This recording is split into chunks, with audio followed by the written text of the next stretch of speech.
What you unwrapping? Oh, I'm not unwrapping nothing. I'm just putting some comics away while I wait. Ah, okay.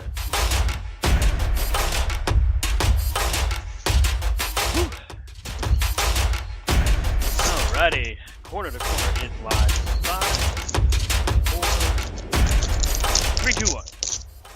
What's going on, everybody, and welcome to another edition of everybody's favorite wrestling podcast, especially in the great country of Ireland.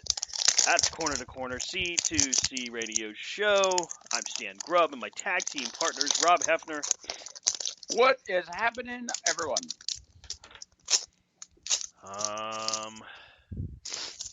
It's weirdly warm in this area, and it shouldn't because it's November. What the hell? I don't mind it, though. You remember a couple years ago where you could wear shorts on Christmas? I do. The great state of Virginia, if you don't like the weather now, just wait 15 minutes. It shall change. And, of course, the doctor is in. He should have some interesting advice for one Saraya, excuse me. Can never figure out which way to pronounce it. That's the Doctor of Desire himself, Brian Taylor. What's up, man? What's good? What do you know? Good. What's good? How's it going? How is your favorite wrestler doing? Have you given her advice? I know that you had a meeting. No, that's the other doctor. Oh, wow. Okay. Although that would be funny, but yeah, that's the other doctor. So, guys, I couldn't possibly think of every single thing that happened over the past week. I was just sitting here talking to Brian before we got started, but I figured, hey, how about we take a look at a couple of things. We'll take a look at Crown Jewel here and there, just some highlights. We'll take a look at Rampage and Dynamite, kind of like we usually do every week. And we'll start with an interesting hire, an interesting pickup by AEW, and that's Double J. That's JEFF, JARRETT. Jeff Jarrett, WWE Hall of Famer, TNA Hall of Famer, and to his credit, apparently 13-time World Heavyweight Champion. God, well, when you own the company, you can make yourself champion anytime you want. Right. He was trying to compete with Lawler, I think.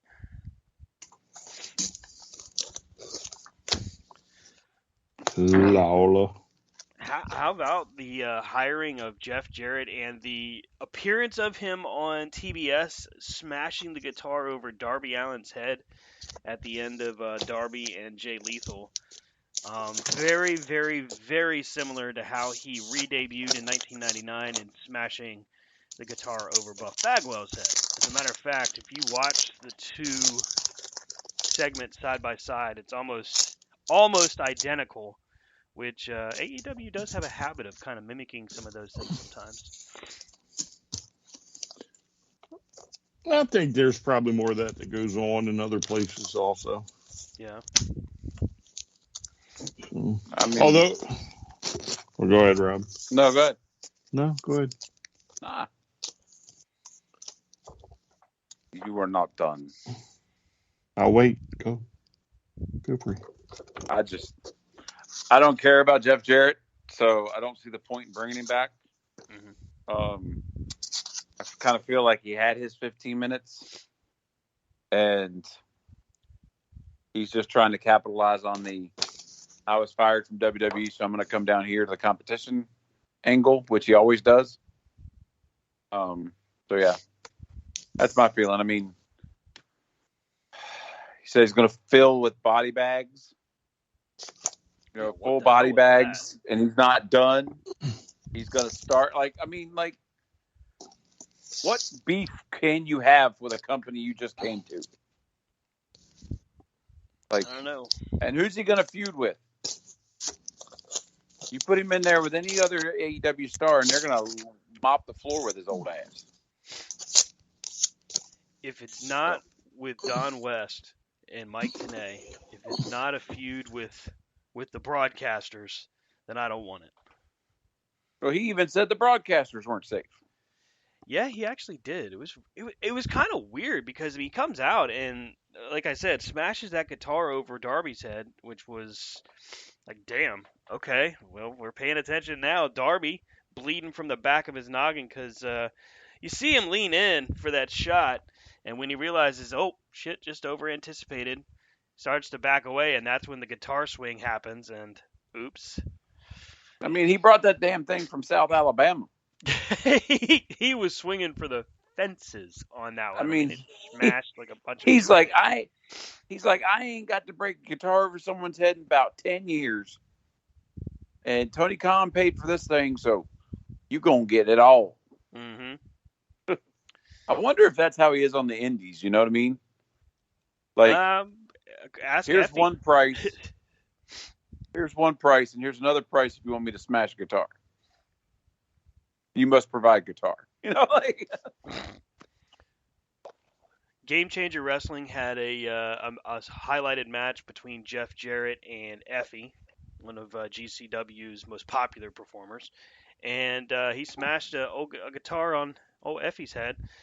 Pretty similar results. I would say that this is a unique situation because Jarrett may actually be in shape to the point where he can perform kind of like Christian on a limited basis in the ring. I'm not exactly over the moon about that, but I mean, Rob pointed out the full body bags. What the hell do you think he could be doing?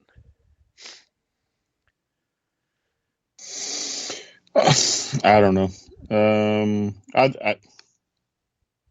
I think they screwed up. They should have had him dressed as Sting. Yeah, like what the hell, Cole Carter? Yeah. Who the hell's Cole Carter? That's what I said when I saw it. Yeah, because when he unmasked, I was like, and if you notice, the crowd got quiet. Mm-hmm. And it was kind of like, who is that? Yeah. And then I think he would, if he had been Sting, I think it would have come off a whole lot better. It's Sting, and Tony did do that, by the way, before Cole Carter gets exposed. Mm-hmm. Well, I mean, it took him too long to get in the ring. But to me, like the hoodie and stuff, like when he got in the ring, by that point you knew it was a plastic mask. Yeah, they did not phase that out very well. Like, I feel like if the hood would have been bigger to hide the face more, mm-hmm. and you just saw a hint of the white face paint, you're kind of like, ooh, you know? Right. But then it's kind of like, I thought about it. It's kind of like, you know, after the first few people in the NWO got, you know, were returning every week to like, oh, who's the next one?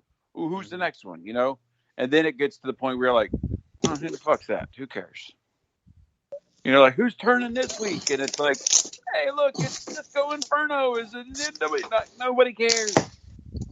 Oof. It was just like, oh, look, who is that guy? And why should I care? You just uttered the words of Disco Inferno. So did I just compare Colt Carter to Disco Inferno? Yeah. Yeah, you sure did. Eesh. I mean, that may be outkicking the coverage for both of those guys. But, I mean, that's just me. I mean, it is what it is. Do you guys think Jeff Jarrett is still game enough to take on an active role and actually provide something? I mean, how much do you think he needs to take on? I don't know. Would be my question. I don't know. I mean, supposedly his role backstage, his executive role, is to help with growth of business growth. So, to the people that are saying, hey, Tony Khan's not trying to grow the business, well, now he's made an overt move to grow his business as he is bringing in somebody to handle that for him, which, I mean, on one hand, you got to say, that's pretty smart. And if there's a guy that understands how to move around and make his business change, it is Jeff Jarrett. Now, I don't like his in-ring work. I've never been a big fan, but I mean, you can't deny the fact that he's had a pretty successful run, and he does find ways, much like Chris Jericho, to reinvent himself and find some degree of relevance. I think I mentioned when we first started talking about it, if he does do a lot in ring, it's going to be probably like Christian, but involvement outside of that, I don't know. I mean, he seems like one of those idea guys where he's able to go, "What if we did this?" and it kind of catches fire. So who knows? I mean, I think his time in the last little stint, was at the wrong time. I mean, I think he kind of came in at the time where they were like, all right, we're over this shit. Right. And then he was there the whole Vince thing. So it's kind of like last hired, first fired type thing, you know? Right. Right. But I agree with you. Like his backstage, you know, hey, you could use, I mean, you can never have enough ideas, you know? I think the problem that other things have had over the years is when you narrow those ideas to a few people is when shit gets stale. His in-ring work, I've never been a fan of him. My favorite whole Jeff Jarrett thing of ever was when Vince McMahon stood in to say, I'm going to spell your name, Fired. But, yeah. Yeah, it's an opportunity. It definitely for the moment silences those that question whether or not Tony Khan's trying to grow it. Well, I mean, you're not going to silence people because the fact is you're going to have the Tony haters and the Tony lovers. There's going to be those people that no matter what Tony Khan does, he's not going to do it right. He's not going to do enough. He's just a money mark. And then you've got those others that are like, Tony Khan could shit the bed and it'd still be the best thing ever.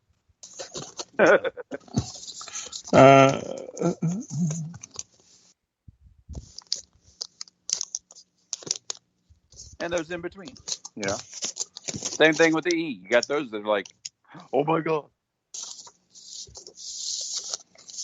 I mean, I would say you're probably right on that. There's always going to be somebody that's got a polarizing view of one way or the other. But I think this does speak to the criticism, and I don't know if we've said it very often, but I know I've seen it quite a bit, that Tony Khan's not looking for other help, and I think that's not the case. I think he is. I just think that there's times where people feel like it's easier to be the armchair quarterback than to just simply take in what you want to watch and then the hell with the rest. You know, I mean, I don't think that AEW is all perfect. I don't think WWE is even close, but I also don't think that I'm going to, lose sleep if there's Omos and Braun Strowman on TV versus if there's the Bucks versus FTR. Obviously, I want to see a good wrestling match and something that's entertaining. I'm not entertained by Braun Strowman, so I'll watch FTR. You know what I mean? So I'm grateful still that we're in a time where what we want to watch, there's something to choose. There's something to choose from.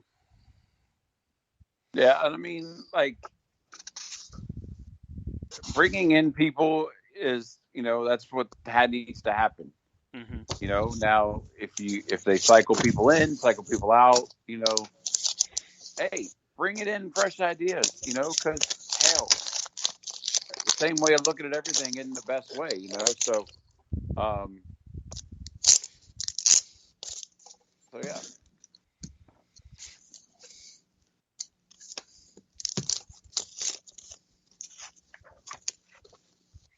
It's a tough call. I mean, I when I think of it, I can't look at the hire itself as a bad one. The hire to me actually makes good sense if you're looking to have somebody that's got seasoned experience. You've got somebody that has an understanding.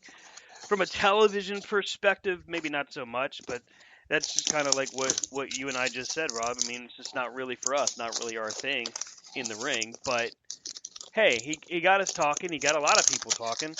From a ratings perspective, I don't know if it was really a success, but that's... Yeah, but weren't they going against the World Series? You know what? I believe it was at Game 5. Yes, I think they were going up against Game 5.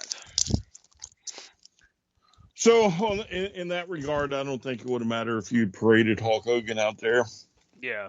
I mean, Game 5 of the World Series is a pretty big one. So, I mean, I also think that, I think Tony Khan and AEW aren't really thinking, like, who are we going against tonight? Mm-hmm. Like, they're just putting out programming, and there's going to be people that look at the numbers, and, we've had that talk before of, like, it all depends on what category you look, it's like. Yeah. Yeah, but, I mean, if you're AEW, you're going to know you're competing against the World Series. The WWE knows it competes against the World Series. Mm-hmm. So you have to be worried because you could lose a major percentage of your audience. Well, credit where it's due. They did 911,000 viewers.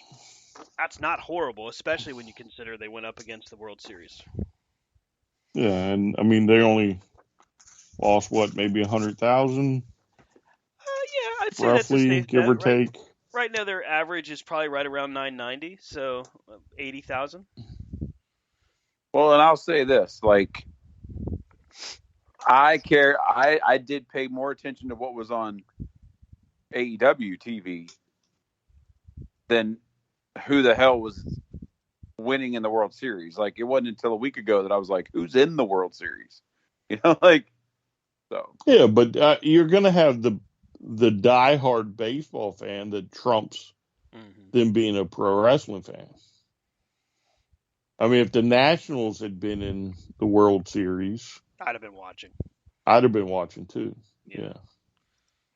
A lot of it just depends on how big of a baseball fan you are and probably if your team's in it in the World Series, to decide against wrestling of any kind if you're that big of a diehard. What would you want to, we've talked about if Jeff Jarrett's a solid hire, and Brian kind of asked the question, how much would be too much to take on, or how much should he take on?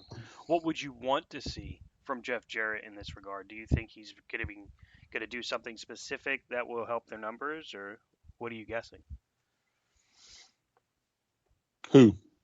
Jeff Jarrett. No. Who are you almost talking said to? for TNA. Who's the question for? Yeah, either one. We'll start with you though.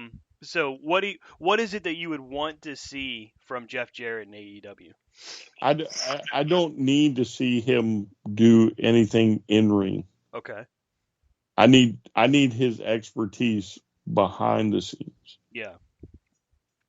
If he could go out there and have the worst program imaginable, but at the end of the day, his secondary job nets me 500,000 more people. Mm-hmm. It was a smart hire, or 1 million more people, or you know what I'm saying? Right. I don't foresee him going for the world title. Now maybe he does. I don't see him winning, but maybe he gets a shot at Mox. You know what I'm saying? Mm-hmm. Maybe this whatever groundwork he's laid as far as the body bags. Maybe it does become entertaining and must watch. Who knows? But I would value Jeff Jarrett more behind the scenes right now than I would in front of the camera. I mean, if AEW is getting ready to perhaps go into a house show circuit, if there's somebody that's going to help that, it's going to be a guy like Jeff Jarrett as well. Yeah, yeah, and again that,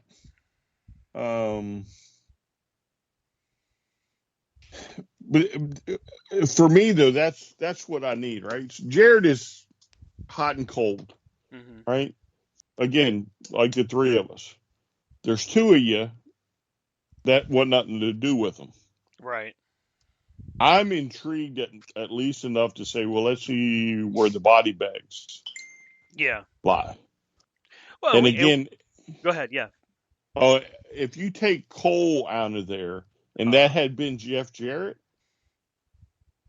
who was Sting, it might have made a little difference. You know what I'm saying?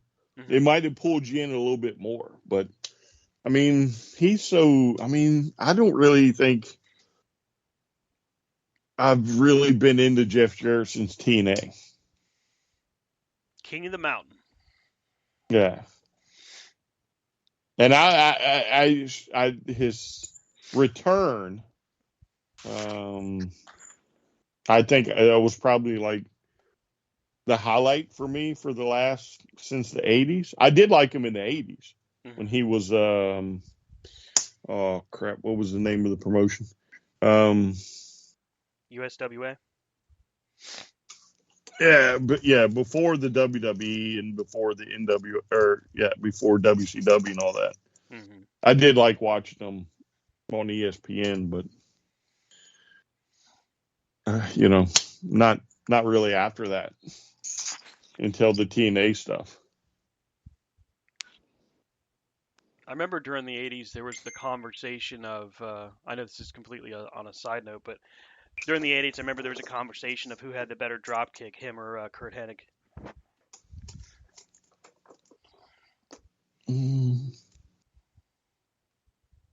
I would say Hennig all along. Yeah. Hennig with that standing drop kick, he could get some really good height. I think that actually, again, on a side note, one thing that was cool was I do like the fact that they got his old TNA music. It's recognizable. Any fan that's followed for a period of time that maybe casually watching AEW would pull somebody in and say, hey, check it out. Jarrett's back on TV. For those that, I don't know, maybe there are some Jarrett fans out there.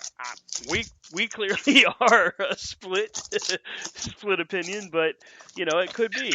At the same time, I think that, Jarrett's cryptic message, I guess, about full body bags was interesting, and we kind of speculated on who could be next, if it was Jarrett going after Legends, or if it was Jarrett going after Darby and Friends, or just some random shit. Who knows? It does seem a little weird to just throw him in with Jay Lethal, though. I think let's just keep building the stable that nobody wanted. Well, yeah, but so what was the stable and Impact with Jay Lethal, and wasn't Jarrett in it? You're making me bend the brain. Was that Sports Entertainment Extreme that had Russo? I don't remember. But weren't they in a stable together? I would say yes. I think either that or they were part of the TNA Frontline back in the day. Like, I don't think there was an actual stable that they were in, unless it was Sports Entertainment Extreme. What was the one with where Jay would dress up in the suits, or was he just making fun of Flair? Oh, that was back during his Black Machismo run. And then he did his because as soon as he stopped doing Black Machismo with SoCal Val, he started making fun of Flair when Flair was part of Fortune or whatever the heck it was called. Yeah, I mean, something tells me there's going to be some carryover or something from back then. We just ain't put it together yet. I mean, personally, I don't mind there being a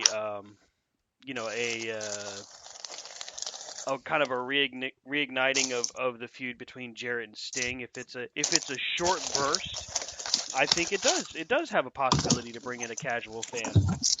I don't know that it's going to do anything, over the moon, but it could certainly help. I mean, what the hell could it hurt? You give them 10 minutes. Over the moon. 10 minutes. So if you put it on pay-per-view, give it 15 to 20, and put it on in a tag team. You know what I mean? Like I couldn't see him doing a whole lot longer. That's on a 10 Dynamite. minutes too long. Maybe. If he hints or sniffs at any title, that's where I have a problem. Nah, he won't. One thing I'll give Tony Khan credit for, at least thus far, he seems to have a solid plan as to how his championships are handled. Maybe he has a few too many, but he at least does have a plan. I don't think so. I mean, if you look at what he's got, I don't think he's got too many titles. I mean, eventually it's going to be two different brands. I mean, it is two different companies, you know? Right. So, yeah, like right now, it kind of looks like, shit, there's a belt on everybody. But when you look at it, it's Ring of Honor and in AEW, and then you still got FTR, who's got belts from other companies, you know? So those people say it's too many titles. I mean, shit. That ain't enough. I mean, back in WCW, they had how many? Back They with had a lot. NWA, you had tag team titles, you had U.S. titles, you had U.S. tag titles, you had. Then damn Midnight Express had to come and get them all and ruin that. Just like the Usos. To your point, the building of Ring of Honor right now is pretty strong. I feel like we are getting ready to find out that Ring of Honor has a TV deal because things are really being amped up. You got Jericho with his feud for the Ring of Honor title. The Pure title has kind of not done anything. They haven't really made that a focal point, but they're wanting to focus on the tag titles and they're wanting to focus on the TV title and they're focusing on the heavyweight title. So they've got their hands full, and there's a lot of talent that is involved with both sides of that equation. The Pure title is like when Moxley had the U.S. title in WWE. You know, like he had it, he didn't defend it, nobody saw it, but then he comes out one day going, he's the longest running U.S. champ. Like, huh? I mean, Wheeler Yuta defended the title quite a bit. Garcia, on the other hand, he's only had it for 3 weeks, 4 weeks, maybe a month.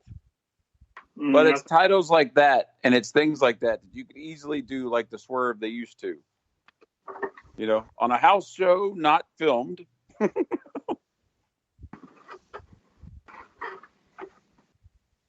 Or like the day that Kurt Hennig held up the tag title because they lost the Intercontinental title. Didn't Flair have to do that with one of the tag titles once they wouldn't let him take the big gold out there? Yes, he had the tag belt. Digitized. And seeing that, with the Lex Luger biography, and seeing how shitty that title that they got for him was, you know, that their last minute they're like, "Ooh, we need a belt." Yeah, that was awful. Looked like they hammered it out of tin and glued it. Yeah, it's like some of these, like, you know, you see some of these guys that wrestle and they're like, I just took home the XWCLMNOP heavyweight title. It's like written in Sharpie. I don't know. We drew some pretty cool cardboard titles back in the day. Hey, all I know is when the belts were cardboard, the pressure was off. When the real leather showed up, well, that shit got real. now we're talking dollars and cents, you know. And I'll never forget that Mike won it and then took it away. I'm like, what? I just bought that thing.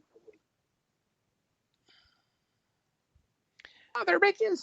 Do you think that AEW is ready to do a house show tour, Brian? Is it something they could really do and make money with?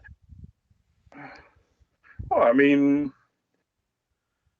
you must have been able to make money considering that's what everybody did for so long, right? Yeah. So you must be able to make money. The question is, how much money do you think you need to make for it to be successful? I mean, if you're happy just touring and get whatever, well, that's one thing. If you're trying to tour and become millionaires, that might be another thing. Right.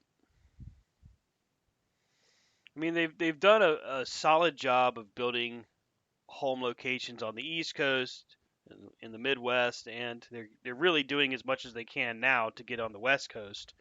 So pretty soon, it seems like they could be building towards doing house shows of their own. I don't think we would see them do on the the size or the amount of dates that we see with WWE, but I could see them running maybe 1 or 2 shows a week in addition to TV as they continue to grow. I mean, I personally feel like they don't have the need to do it, but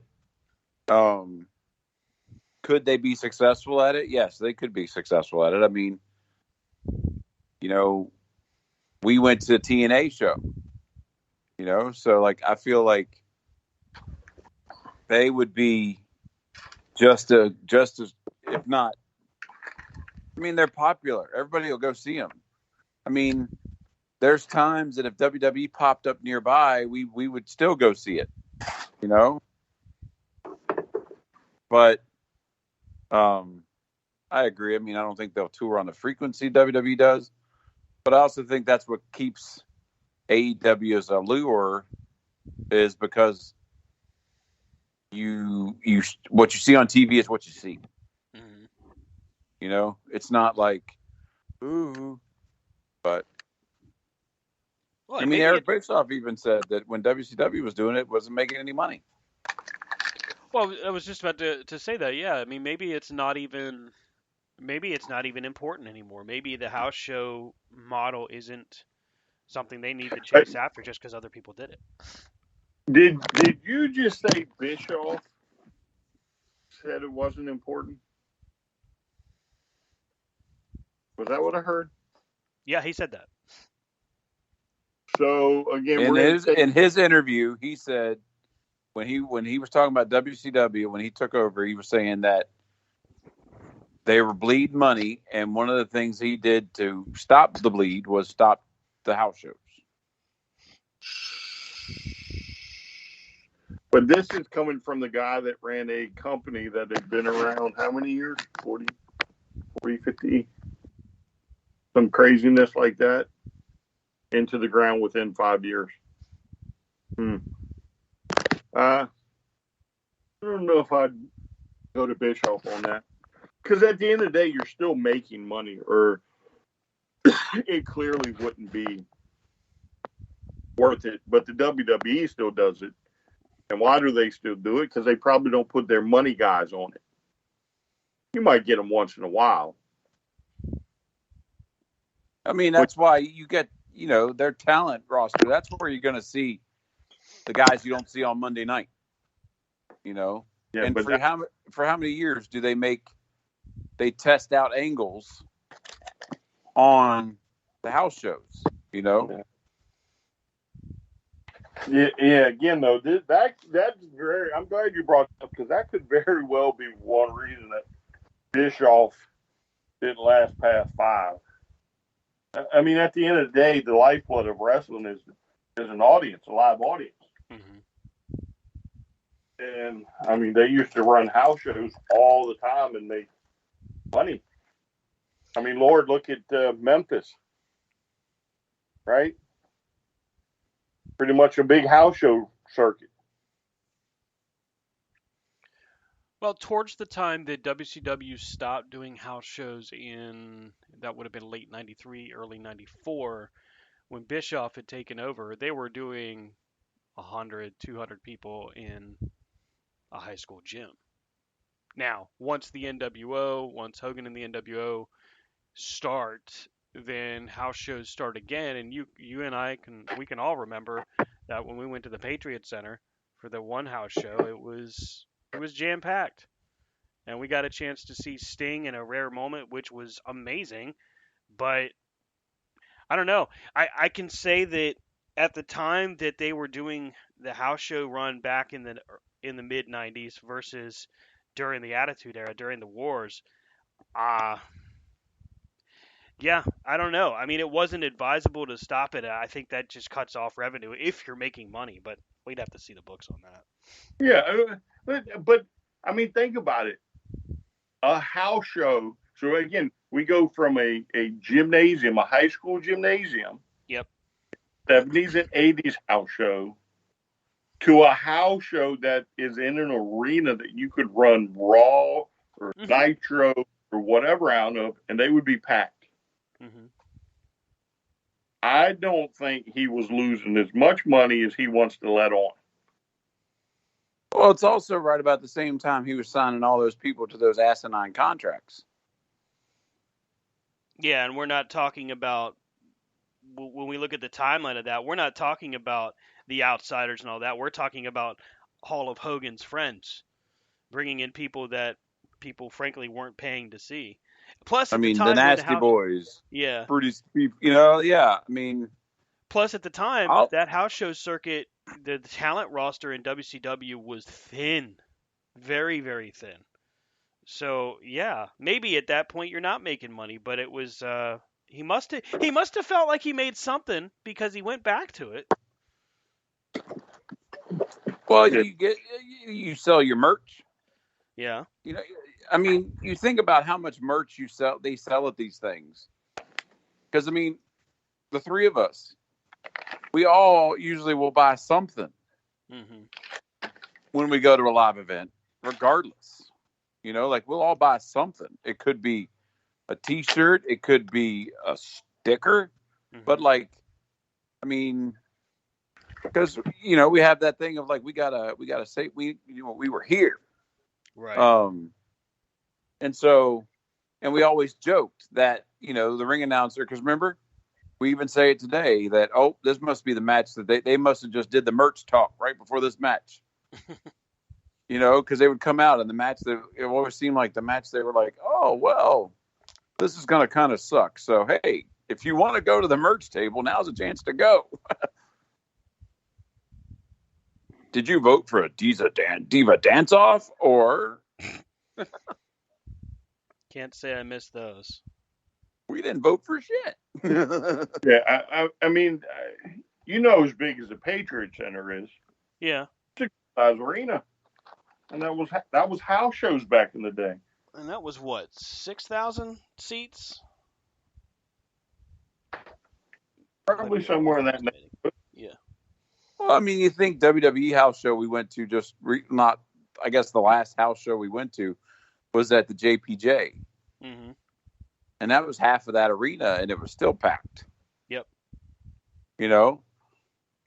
And so, I mean, I would never say I would never advise against house shows. I'm like, if you have the ability to do them, even if you don't do them all the time, because like Brian said, it's a chance to get your talent that doesn't normally get a chance to wrestle in front of a crowd. Because I mean, you think about when NXT started. They always did their house. They always did the shows right there in Florida, and then they're like, "Hey, we're going to travel just a few hours up the road, but we're going to travel a little bit, but not all the time." So it made it even more special. That's why y'all went to Richmond when it came, because NXT didn't travel at the time, very often.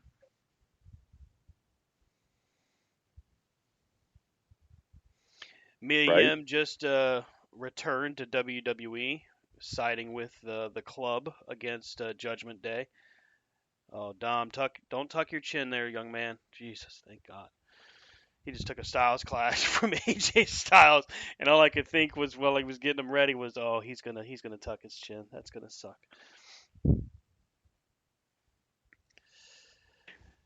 It's interesting, looking at what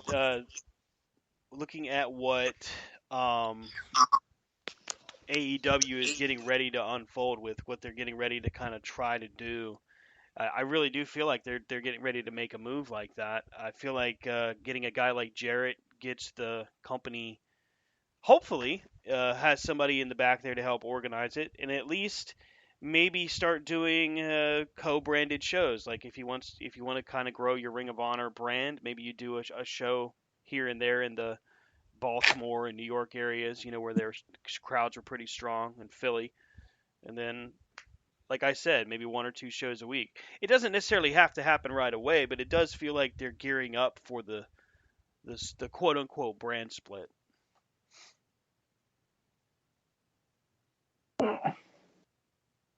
Would you really call it a split, though? Well, I guess.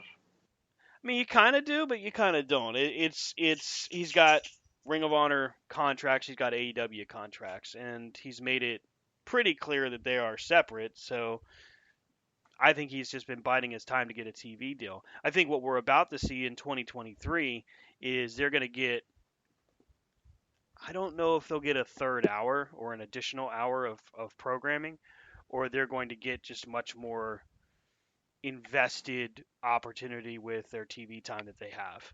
But I feel like Warner Discovery is a lot happier than people have let on, because if you're delivering 900,000 to a million viewers a week, I can't think of a network out there that's going to say, "Oh, that's horrible. That's not good numbers."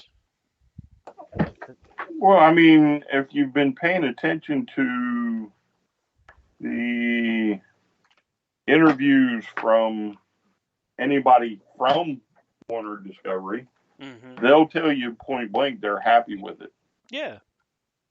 And I mean, they're talking about giving them additional programming, documentaries, yeah, the whole 9 yards. So maybe we'll get like what was that Diva one that WWE did?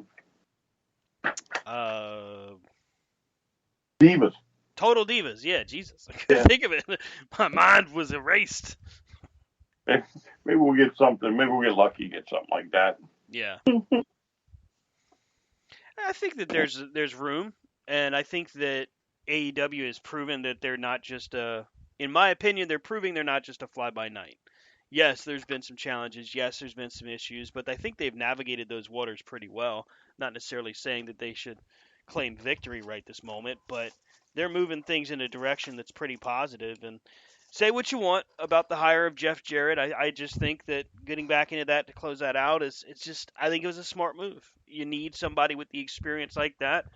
If you didn't bring him in, I mean, I don't know what else he would do outside of cut a promo, but if you didn't do that, you could bring in maybe Jim Cornette. You know what I mean? Someone to give you advice on how to get things prepared. As if only we could get Cornette. I mean, I feel like we joke about Cornette a lot, but I feel like you have to look at that guy and go, no, he could really help AEW's business. Like, he could really help them deliver in what they're trying to prove, what they're trying to bring. He could help anybody's business. Well, yeah, very much so. Very much so.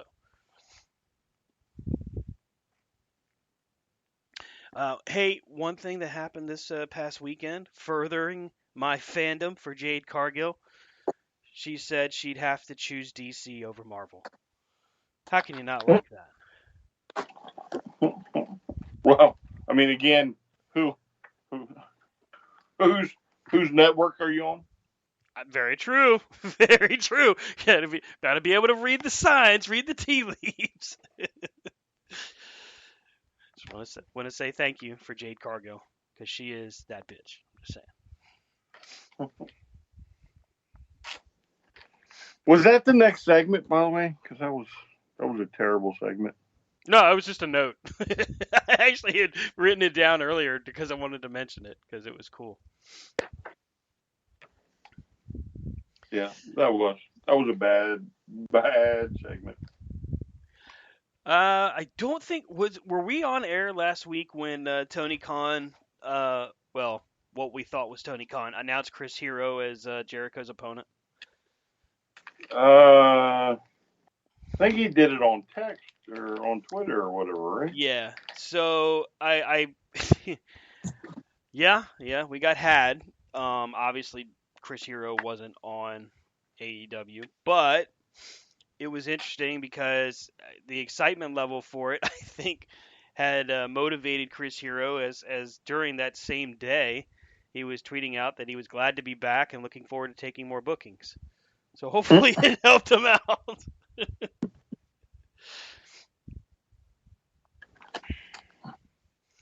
But so what's he been doing? He had been doing streaming with his fiance, I believe, with Rachel Ellering. And it's interesting because they when they do their streams, it's anything but wrestling. So they'll do video games and all that stuff, but they're basically trying to avoid talking about wrestling. See.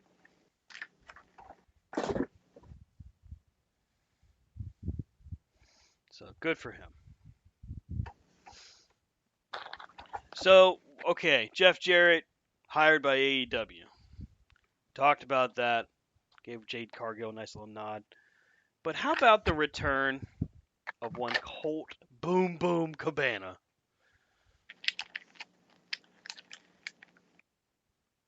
You hear the excitement? Yeah, I do. You guys are overwhelming me. This is a guy that many people called, the bane of CM Punk's existence, and that it was all Punk's fault that he wasn't on TV. And I'll agree that the Baltimore crowd really gave it up for Colt Cabana. You're right on that, but I don't think there was even a stutter of the needle moving for Colt freaking Cabana to come out there and perform against Chris Jericho. Look, I don't begrudge anybody the ability to make a living, but Colt Cabana doesn't scream big star to me. He never has. It's just not my cup of tea, so to speak. And I don't know that this is a petty move by Tony Khan.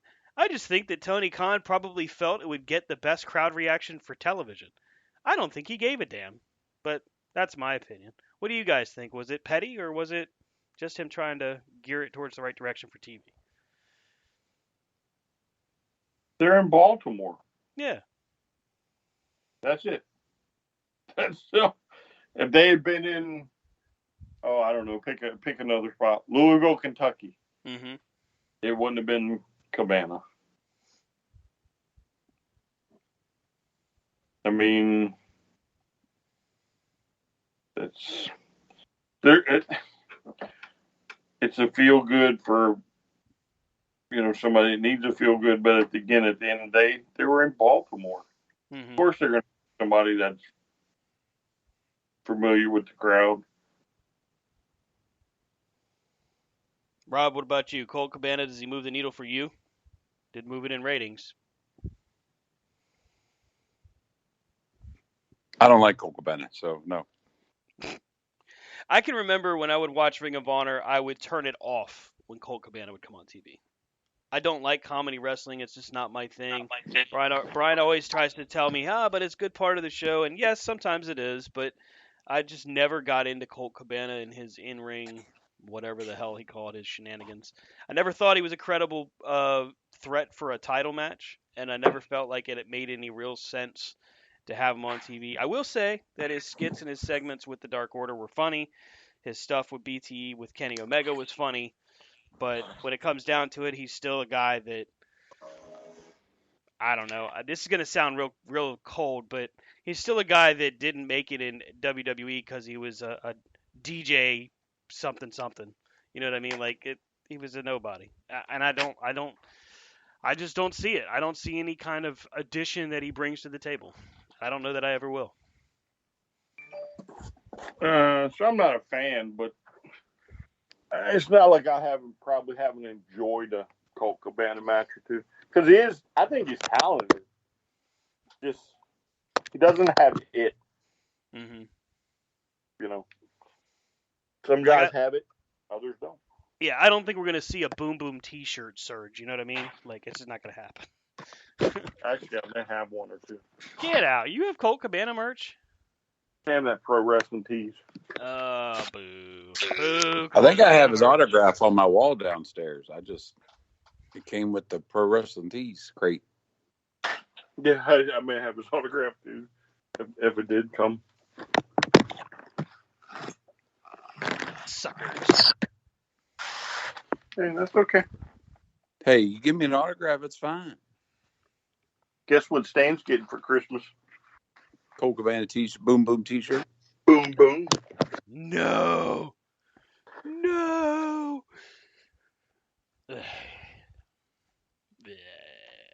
No, thank you.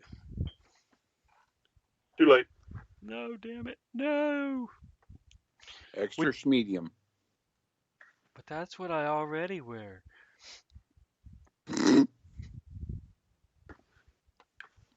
It's okay. We had On a side note, we talked about Jade Cargill, showing that she's truly dedicated to DC, but her and Marina Shafir, as it turns out, unfortunately, was not very good. So, oh well, I guess JD from New York may have had a point at least initially. Well, no, but again, though, the segment wasn't about the match. No, it was about how to get to Nyla. Yeah. I mean, that's why she only came down with one baddie, but apparently the other one was waiting in the wings. Kira Hogan? Oh, yeah. Yeah, let me not go down with Jade. I'll wait in case Nyla tries something. And she still didn't get the belt. I will say that Nyla Rose is perfect for this kind of a feud and is hilarious when she gets involved on the mic. She's very good at what she does.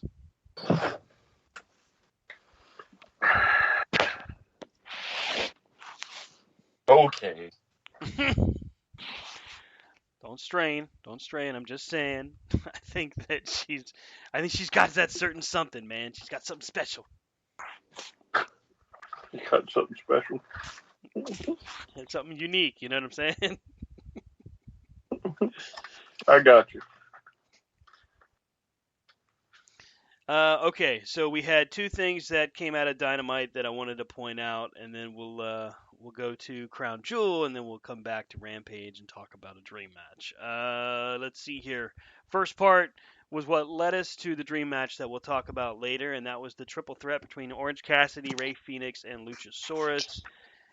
Honestly, I thought this was a decent match. Like it wasn't bad at all. I think that Luchasaurus had a great opportunity to show out. He showed that he could. We got a cool moment with him and Jungle Boy doing, he had like 90 miles an hour as he ran straight into a crossbody onto Luchasaurus to put him through a table. But this was a solid triple threat. What did you guys think?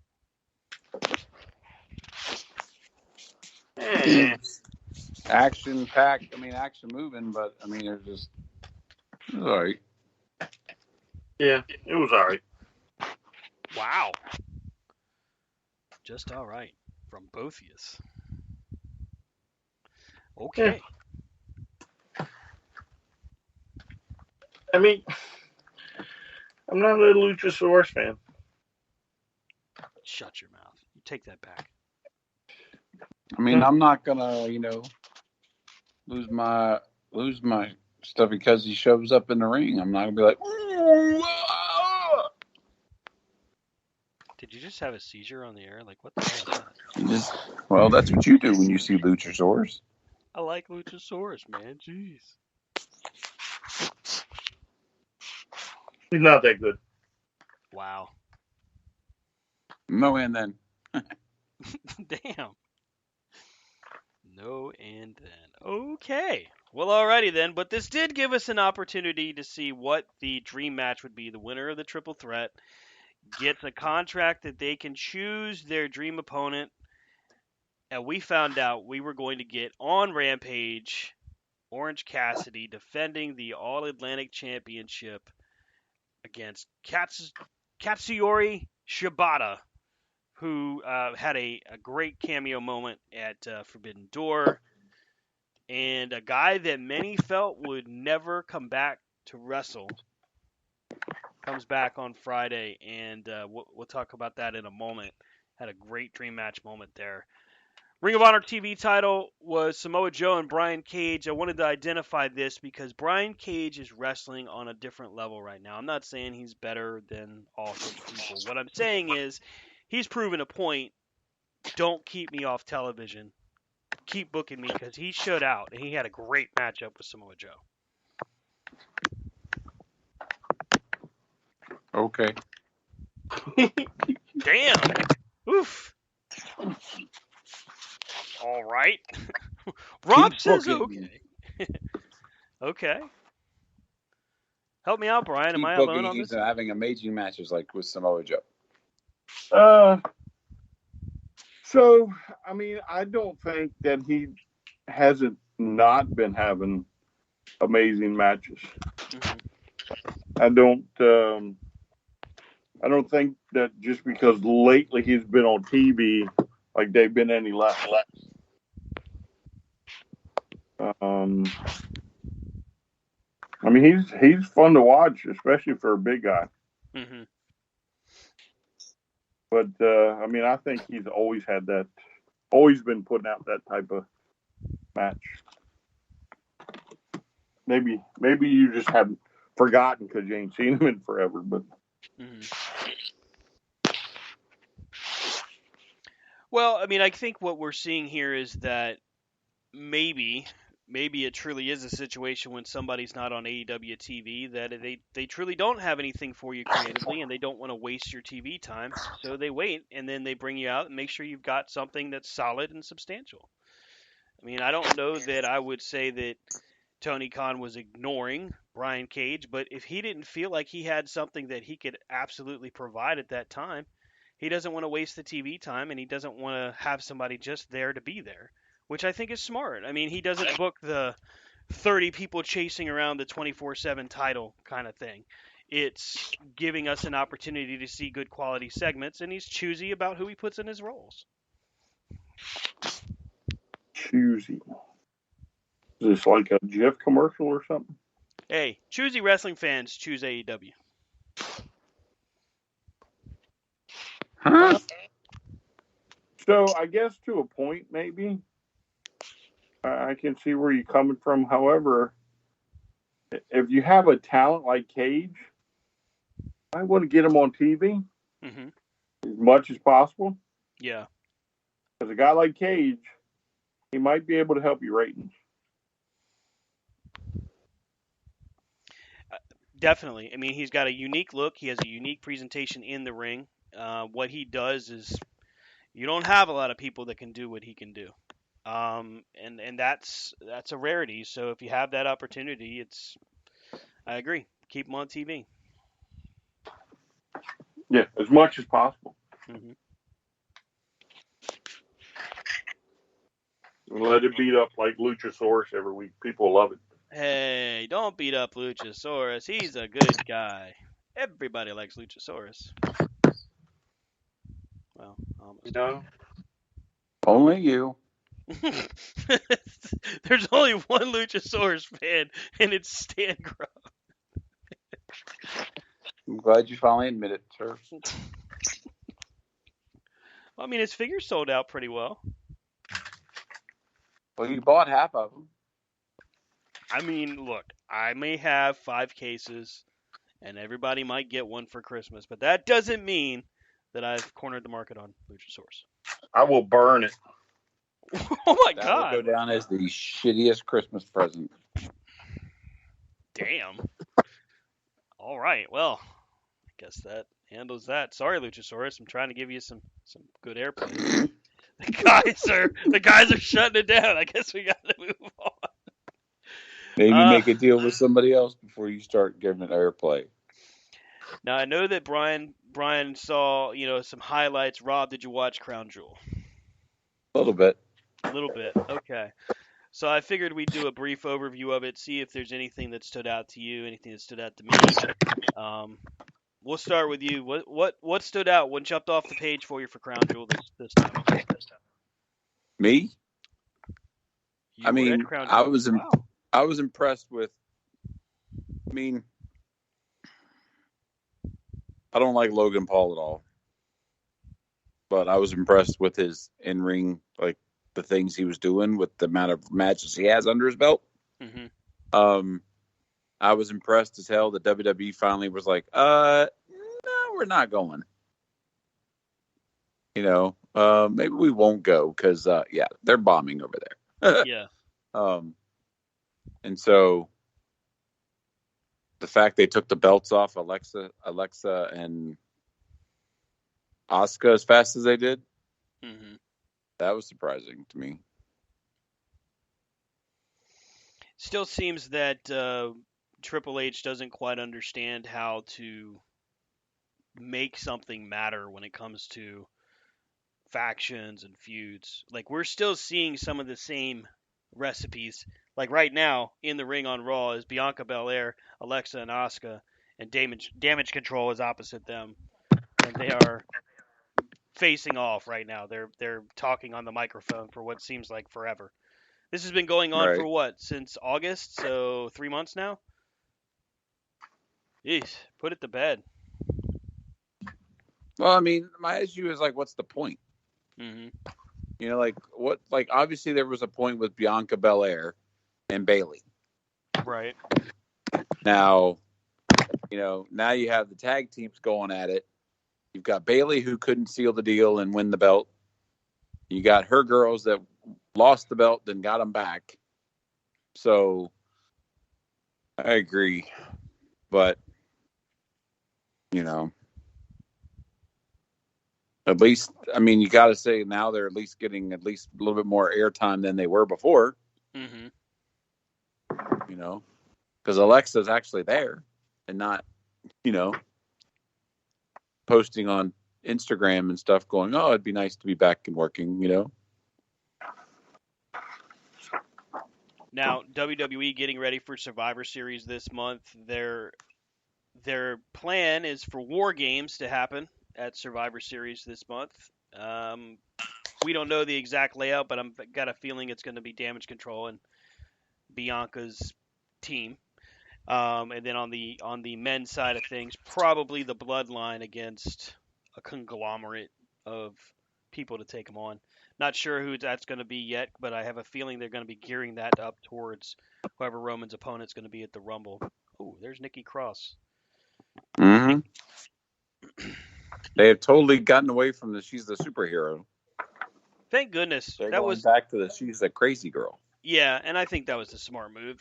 The ASH thing was stupid. Everybody said it was stupid. Nobody was like, "Oh God, I can't wait to see it."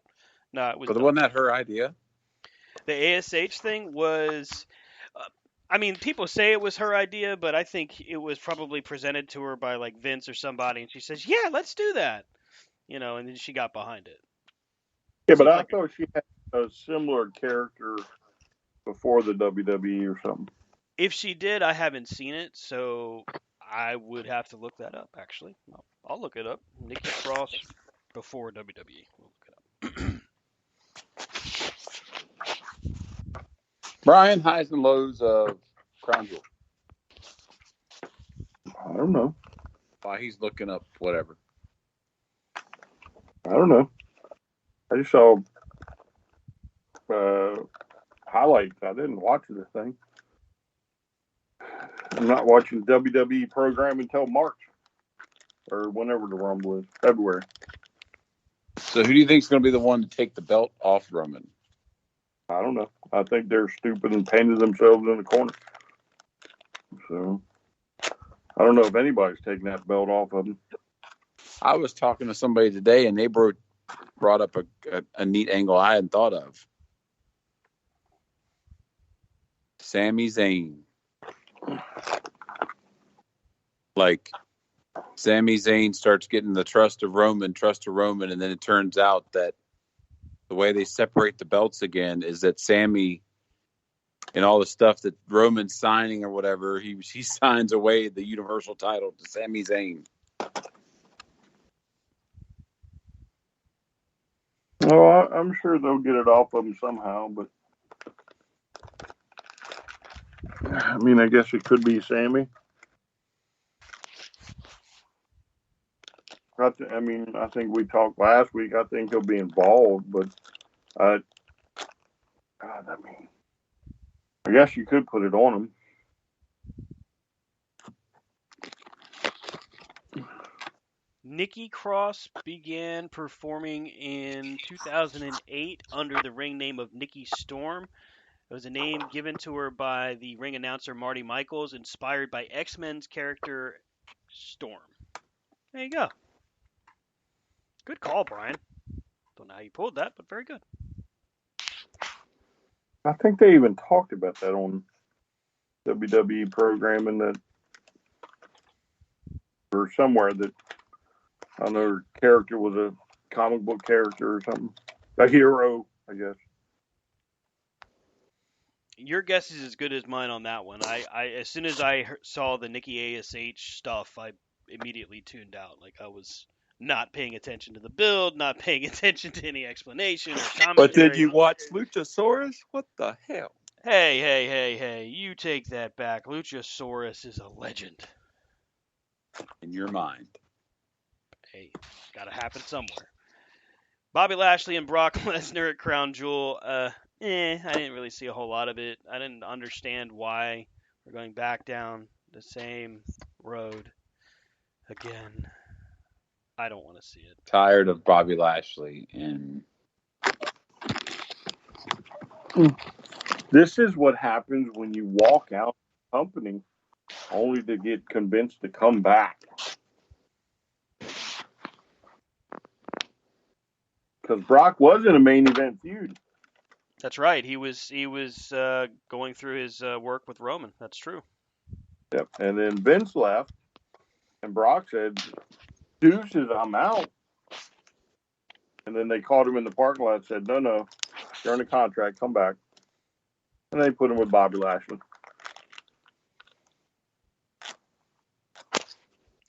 I honestly had never thought that this was some kind of penance for his actions there, but that does make sense. Although he did get the win against Lashley in a shit way, but he did get it.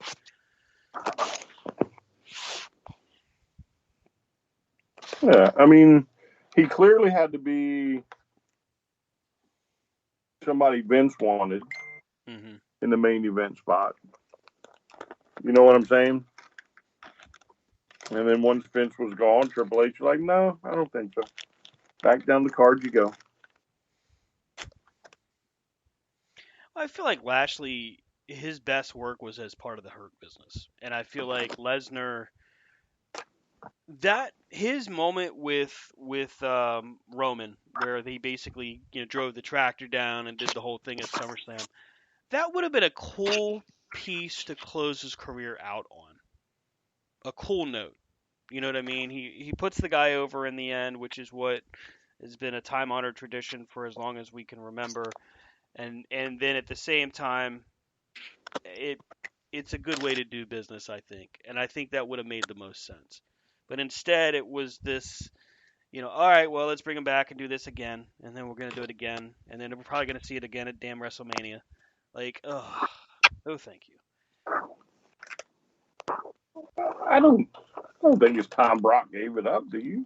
I'm not saying forcefully, no, but at the same time, I mean, if he was to consider hanging him up, that would have been a good way to do it.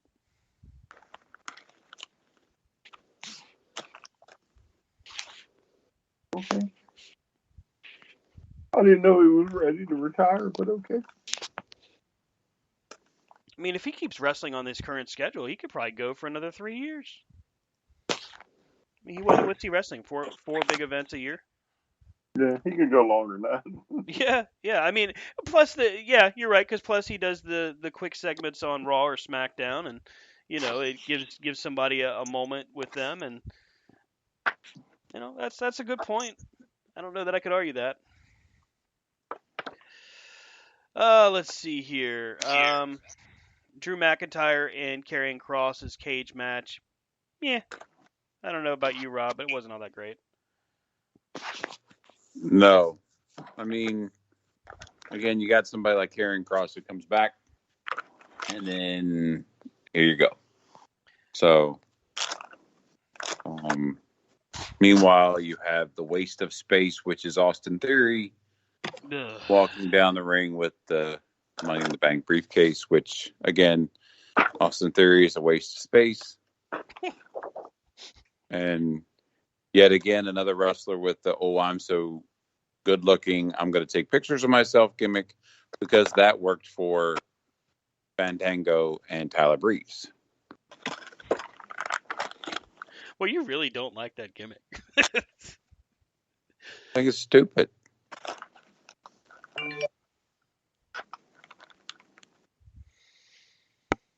We talked about the tag titles changing hands from Alexa and Asuka over to Damage Control.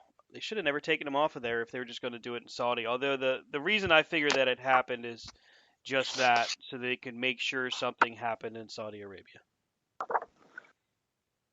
So they could say, oh, you never know at what's the going to happen. Performance Center? No, they were in Saudi. Unless they dressed up their audience in traditional Arabian garb.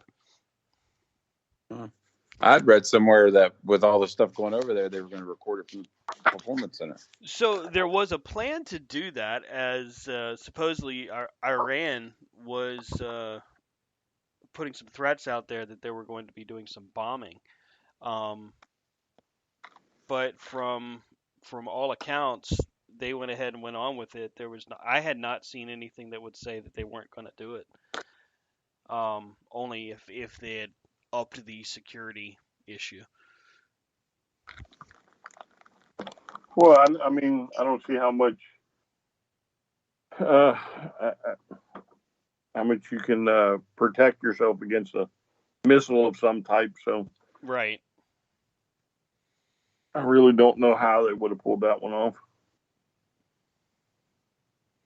I'm curious how much longer they have on this contract with Saudi Arabia. 10 years. 10 years? It was a 10-year deal.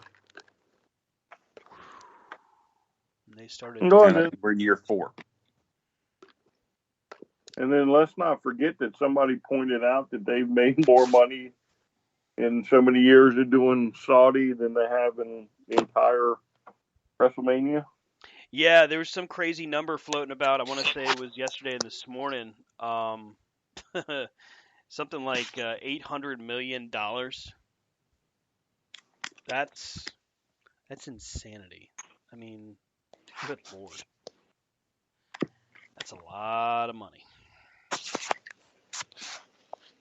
Sure is.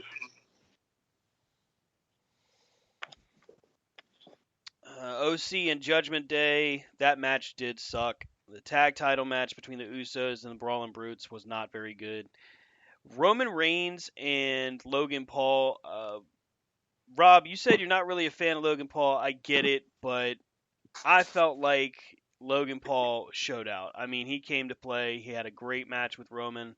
And it wasn't one of those deals where somebody kicks out of every 5 spears and then suddenly the 4th one is what gets it. This was an actual, hey, we're gonna have this end with a statement. There's a little bit of overbooking towards the end as far as Bloodline coming out and then Jake Paul coming out, but I felt like overall, good performance by Logan Paul. Well, I mean, I said it. I mean, I'm not a big Logan Paul fan because, I mean, I see him as celebrity brought in, They're bringing him in for the clicks. But I have to say that between his first match and his second match, to go from a tag team match with The Miz to the main event with Roman Reigns, and, I mean, I'm going to sound like a crotchety old man, is like I'm not a Roman Reigns fan either, but Roman Reigns can perform. And for you to go toe-to-toe with the longest reigning champ they've got in years, it sucks that he tore every muscle in his leg. Yeah. Holy crap. MCL, ACL, and his meniscus. Yeah, that's pretty much everything. So here's a question. Let's say that was, I don't know, John Moxley, and throws a clothesline wrong and knocks a guy silly, right? Just poops and giggles, right? But who thought it was a great idea to put that spot in there that he's going to climb up to the top turnbuckle, hold a phone in his hand, and then dive that distance only to tear his ACL MCL. What was the third thing you screwed up? His ACL. ACL, MCL, and his meniscus. Yes. But yet there's no blowback, right? Why is it because it's him or the WWE that there's no blowback? By blowback, do you mean negative reaction or do you mean from the fans? Yeah. From the fans. I think it caught so many people off guard that it almost went under the radar. Like people were just like, "Holy crap, I can't believe he did it." So the fact that he did it was more of a oh shit moment than anything else, and the fact that he tore his knee out just happened to come after. I agree with you though. It did seem like fans really let that one go versus the wow, he does the buckshot lariat better than Page or CM Punk. I saw that a lot on Twitter. Oh yeah, clearly better than CM Punk. Yeah, but I think Punk tore his leg up doing the damn thing. Yeah. I mean, CM Punk tore his leg up coming to the ring. Yeah, to say he does it better than Page just goes to show you the ignorance of the WWE bobblehead. Mm-hmm. Because maybe you should go back and look, and some of those buckshot lariats are brutal. But again, because it's Jake Paul, and we're just going to find a bright spot, forgetting the fact that whoever approved that spot where he tore his thing may have really screwed the pooch. Yeah. Just because he tore it and others have come back from that injury doesn't mean he will. Because he doesn't have the ability. He doesn't have the behind him, was what I'm trying to say. No. He doesn't have the history or whatever. So it's like when the NFL player comes out for the first time and then they tear something or rip something. They're never going to be the same again. And that has happened. Literally, you screw something up, you may never recover. Mm-hmm. And this guy, I mean, the fan base was touting him the next great thing after 3 matches. And yet, we're not going to hold anybody accountable for him legit getting screwed up over a dumb spot. I mean, even though I feel like Drew Carey had a better debut than he did, but, I'm just kidding. I just love getting the stands. Stands like sitting back with mother. Why is it always gotta be about me? Why gotta throw it at me? I didn't do it. But yes, you did. I feel like with Logan Paul, people were looking for something to latch onto, and I did notice in social media, Twitter, and both Twitter and Facebook, that it was Shane Helms is being touted as responsible for training Logan Paul, but also agenting that match. Well, so I mean, don't get me wrong. I think the kid's got talent. However, the one that when he said, "Hey, when I climb up there, let me get my cell phone and let me film me as I dive through the air and then tear my knee up."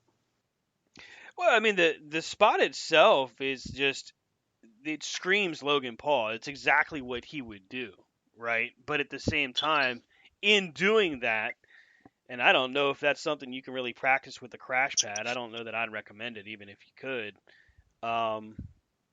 You're gonna land, and you're not watching where you're gonna land. You can't move your body. You can't move whatever. You're putting it all up to fate, praying to God that you don't get yourself killed in the process. So in the long run, was it a good idea? Probably not. Yeah, it's a great moment on TV. I'm not going to take anything back about that, but it's the reason to question it. Yeah, it's a big reason, because you never know. Well, yeah, I mean, think about this. If he didn't have the camera, right?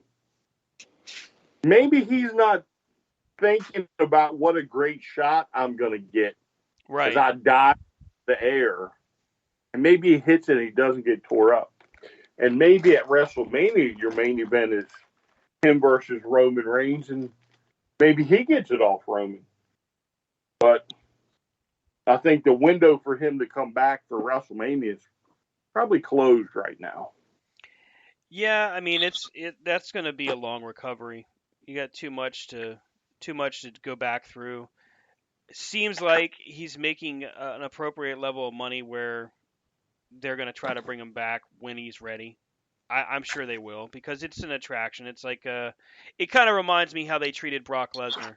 You know, having him hired full time, I completely disagree with the majority of the fans that were saying hire him now, fire him, make him full time. No, no, no, no. This is a guy you put on TV, very similar to Brock, 4 times a year. You get your spotlight moment, and you keep it moving. Otherwise, people are going to sour on him, and he's not gonna be able to sustain it. No, see, this is different than the other celebrities, right? Because this guy truly shows some potential and an interest in doing it. He truly seems like he wants to be there. Yeah. So, I mean, I would put him on a regular schedule if that's what he wants. I would even bring his brother along for the ride. But, I mean, you really have to just sometimes tell this guy, no, that's the dumbest thing I've heard. And literally, Shane Helms, if he was the agent of this, should be taken out back and tarred and feathered. Because he may have just very well cost the WWE their biggest star for the future. Wow. That's a pretty good, interesting vote of confidence in his ability. Well, look, I mean, he's good, right? We can all admit that. Yes, he is good. Right? This is 3 matches in, and he's hanging with Roman. But again, because we allow him to dictate to us, he may have cost us something down the line. Mm-hmm.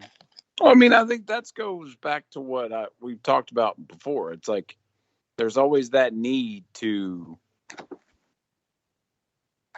knock it out of the park when, like you were saying, Brian, like, was the match good? Did the match need that spot to be good? You know, like, did it need that last little bit? And it didn't, in my opinion. And like you said, if he wasn't trying to do his tie in his social media prowess and all that, and just do the move, who knows? But in somebody in a second match, does he need to be jumping out on, he's not Shane McMahon with crash pads.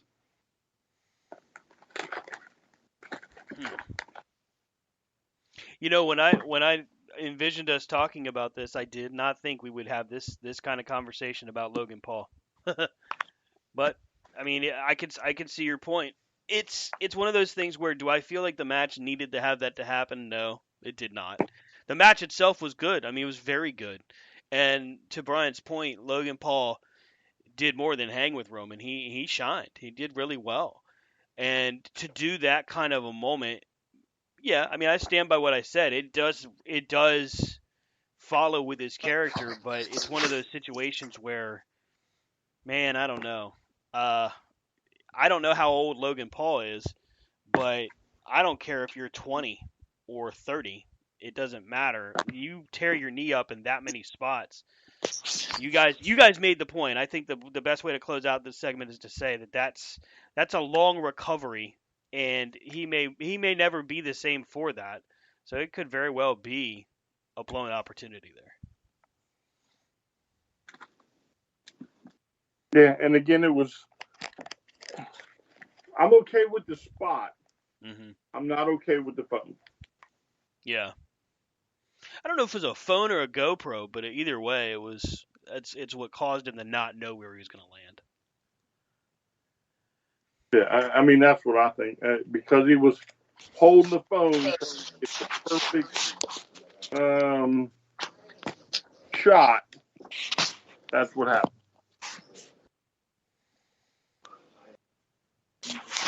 So before we get to Friday Night Rampage, Nick Aldis officially giving his notice to NWA. And this one just keeps unfolding into a deeper issue. Apparently, there's some strife between Billy Corgan and not just Aldis and Mickey James, but also a lot of women on the roster, as Billy Corgan has been heard on record saying he doesn't know if women can carry a main event. Just shut up. Yeah. What is going through your head to say that? I mean, you've already lost key talents over the course of since 19 when Power debuted. You can't afford many more missteps, and it's not to say that NWA is awful. It's not awful. But you've lost so many talents at this point. Whether or not I'm a fan of Nick Aldis is beside the point, because frankly, if you start alienating more and more talents, your company's going to be a cast of one, and that's going to be just you. A cast of one. He could be like, who wrestled the Invisible Man in New Japan? Was it Kenny Omega? That I don't remember. I know he wrestled a blow-up doll and a 10-year-old girl. And a broom. And a broom. No, that was Flair. Flair wrestled a broom? Well, I thought Kenny Omega wrestled a mop. I think Flair might have wrestled a broom to show he could do it or something. I'm not saying he wouldn't do it. I'm just he really did it.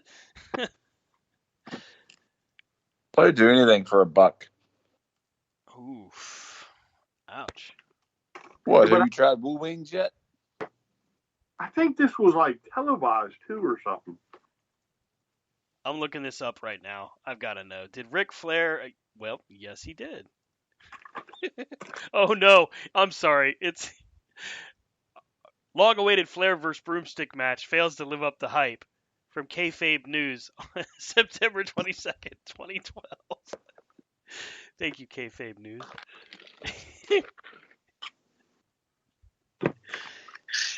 Damn it. I can partially blame Brian for making me look that up. Oh, and while we're on the subject of blaming Brian, I have a bone to pick with you, sir. Who, Rob? No. Blaming you, sir. You. Brian Taylor yourself. You put in the C2C chat today some horrible news from Adam Pierce. What do you have to say for yourself, sir? No, what do you have to say for yourself? Here I am. It's 1:30, 2 o'clock in the afternoon, waiting on a phone call, trying to get some sales going. And I see this in the C2C chat. Brian goes, "Man, that's awful news by Adam Pierce." I'm like, "Oh, okay. Well, that sucks. I like Adam Pierce." I click on the video. And at the beginning, it's Adam Pierce just being very humble and making sure that we know that it's important to him that he addresses that he would never, and then we get rickrolled. Yeah. I mean, I normally don't delve too far into shenanigans like that, but... Your middle name is Shenanigans. Huh? Your middle name is Shenanigans. Well, that's true, but I thought y'all would enjoy that.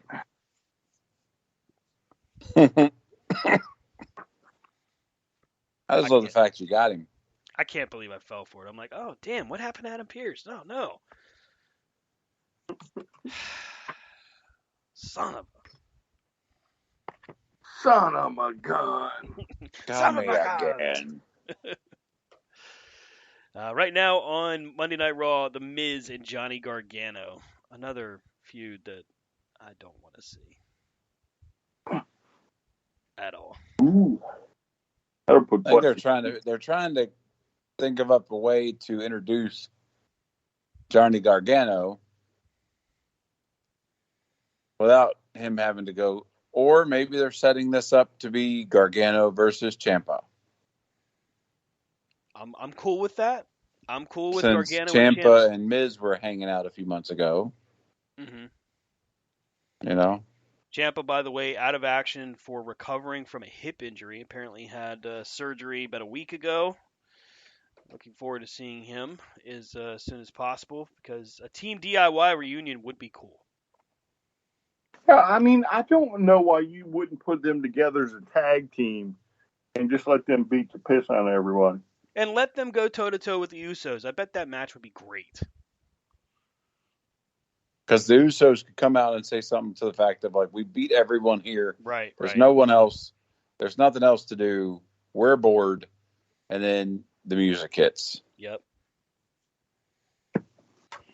You know, and be like, oh, well, you might remember us. I mean, instead we get, and I like Dexter Lumis, but Dexter Lumis apparently being paid to stalk The Miz because The Miz wants people to think that he's a victim.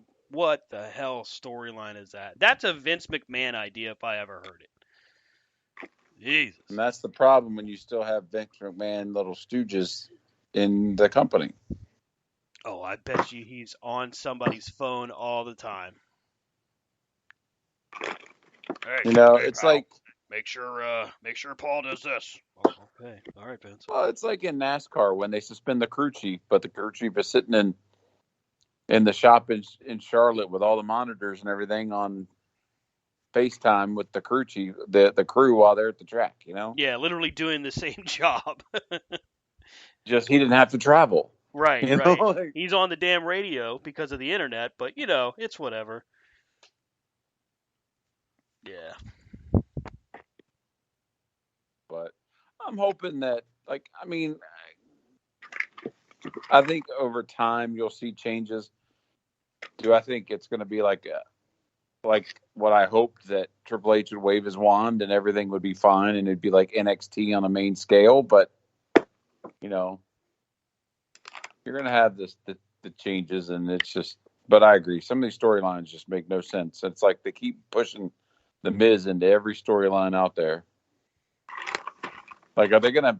Is his next storyline going to be like he has a nervous breakdown and forgets who he is? But does that mean we can forget who he is? You mean the 2-time Grand Slam champion? No. Ah, damn it. There you go. Thank you, Michael Cole. So, a Grand Slam champion is what? So, a Grand Slam winner now is a person that has held the world title, U.S. title, intercontinental title, tag titles. Or you could interchange the world title with the universal title. But once you win it once, though, you're a Grand Slam champ, right? Exactly, yeah. And he's done it twice. There's not really a thing as a 2-time. Well, I mean, he's been WWE champion twice. He's been tag champion twice. He's been US. Yeah, I mean, technically it's true. So that's why he claims it. I guess to me it would just be like you're just upping the stats. I mean, it's like an achievement you unlock. It's already unlocked. But correct. Well, I mean, it's like an EGOT. In the acting world, it's like if you do it again, they don't say you're a 2-time EGOT. You're just a GOT. And for those who don't know, EGOT is Emmy, Grammy, Oscar, Tony. Huh? You're like EGOT. I'm like, the hell is that?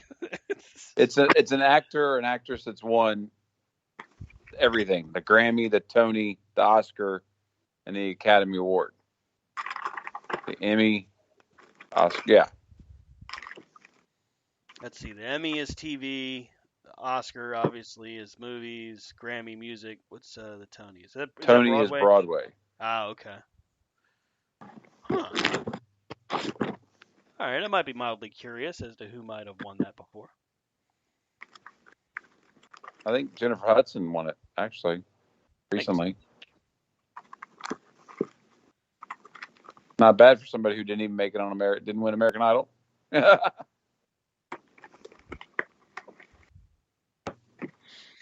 Yeah, she had a solid little career. I guess that's she's done pretty good for herself. Little career. She's like a freaking icon. Oh, let's see here. So Crown Jewel overall, I don't think anybody was really blown away. Had some highlights, had some moments. Omos and Braun Strowman, I saw that because it was quick. It sucked. Um, Bianca Belair retained the title. What the hell did you bring Bayley back for if you're just gonna have her lose all the damn time? She's not old. She's not looking to retire. There's no need for any of that. You've built Damage Control. God damn it. Just let her win the title. Quit screwing around. But you just put her back on Bianca Belair. Mm-hmm. So. Well, and the thing, and then they do this stupid. Maybe this is Triple H's way of being cute, but now they use a golf cart because it's cool when wrestling uses golf carts now. Like it's cool because we use the buckshot lariat. Come on, guys. There's plenty of moves in professional wrestling. There's plenty of gimmicks and spots. Can we maybe not follow the same stupid ass patterns? Like, give it up. Just do your own thing. Yeah, but everybody rips everybody else off. Yeah, at this you're point, right. It's probably so hard to come up with something original. Yeah, that's true. I mean, if you're stealing in wrestling, you're stealing twice. That's very true. Yeah, I mean, we're not going to have war games with a roof on top. We're going to have war games, but it's not going to be war games. It's going to be 2 rings surrounded by steel, but no roof. And probably not any blood. I mean, what's left? We're going to have 2 cages with 2 roofs, 2 more cages on top of that. A cage off the cage with sharks underneath. Not the lasers and the spikes. And the landmine. We're gonna blow the roof. Well, as long as we don't have the exploding death match where they have sparklers going off outside the ring. Yeah. Okay. 5, 4, 3, 2, 1. That match was so good going through it, and then we get to the end, you're like, damn it. Yeah.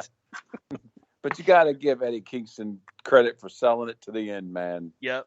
I mean, and honestly, I can't say I blame them for going forward with that idea. I mean, the goal was to get Mox and Kingston better defined as friends, and to have Kenny Omega really be a bastard and try to kill somebody, quote unquote. I mean, the story it was told, it was just the unfortunate circumstance of, oops, we got the wrong guy doing pyrotechnics. Yeah. 3, 2, 1, and then there's a guy with sparklers. Gilbert out there with the sparklers. Yeah. That'd have been funny. What was it? Wayne's World? Yeah. And it comes back and Eddie Kingston's in the ring. Oh, ah. So Friday night, they actually seemed to take a hint, and they moved from the city they had filmed Dynamite in and moved to Atlantic City and did a Rampage. We had the All Atlantic Championship, Orange Cassidy defending against Katsuyori Shibata. In the main event, we had Jamie Hayter and Dr. Britt Baker DMD against Madison Rayne and Sky Blue. And then War Joe against the Gates of Agony. I really, really enjoyed this episode of Rampage from start to finish. This was a solid episode. Cassidy and Shibata was fun. It was so good to see Shibata back in the ring. I mean, I'd only seen him a limited amount of times. Probably from the times we watched New Japan at Bryan's, and the few times I was able to get New Japan World. But just a great match, and this was interesting because honestly, I wouldn't have felt bad or been angry if they had decided to put the title on Shibata. Like that would have been kind of cool.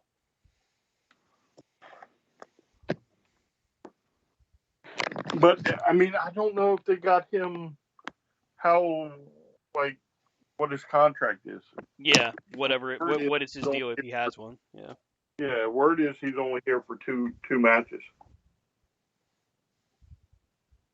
Orange Cassidy and Danielson.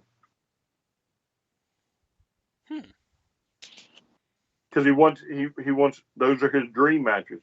Right. Or not matches, but the matches he wants right now. Because now he's got Orange. Next, of course, would be Danielson somewhere down the line.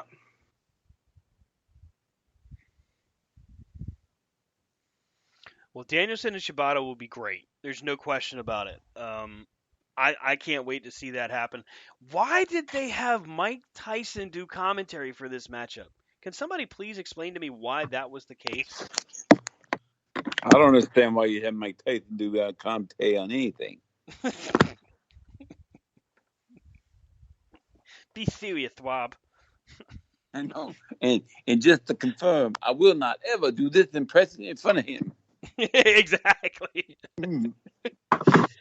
Iron Mike, I just want to say thank you so much for coming on TV and having a great show. Thanks so much. Thanks for being quiet for the last 2 hours waiting for this one joke.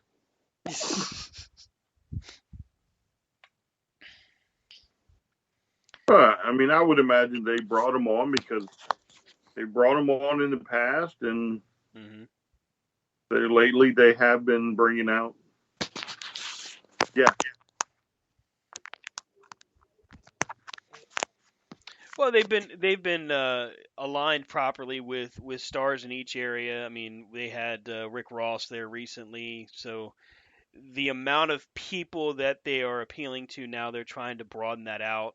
Lamar Jackson was in the audience, Jeff Jarrett talking trash to him, during Dynamite. So, I mean, we have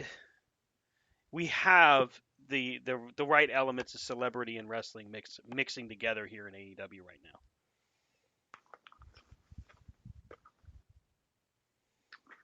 I'll give you that. They're actually, I guess Lamar during a press conference after practice, he was asked about it.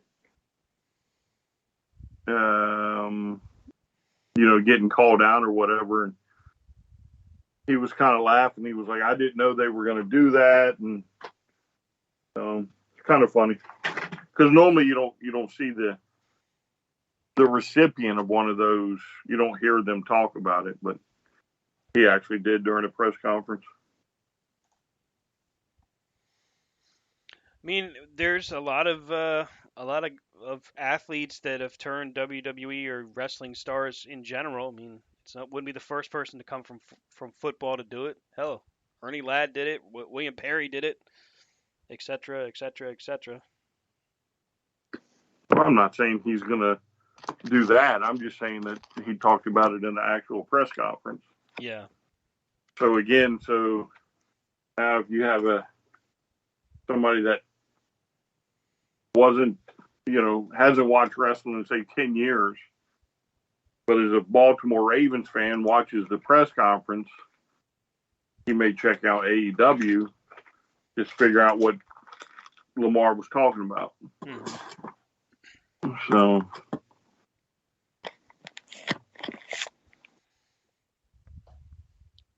let's see here. Jamie Hayter, Britt Baker against Sky Blue and Madison Rayne. I say it every time Madison Rayne is on TV. It feels more like she's been hired as on-air talent and less like she's a coach. Sky Blue did have a fair showing there. It seems like she's improving. So maybe that's the goal. She's giving them real life application of what they're trying to do.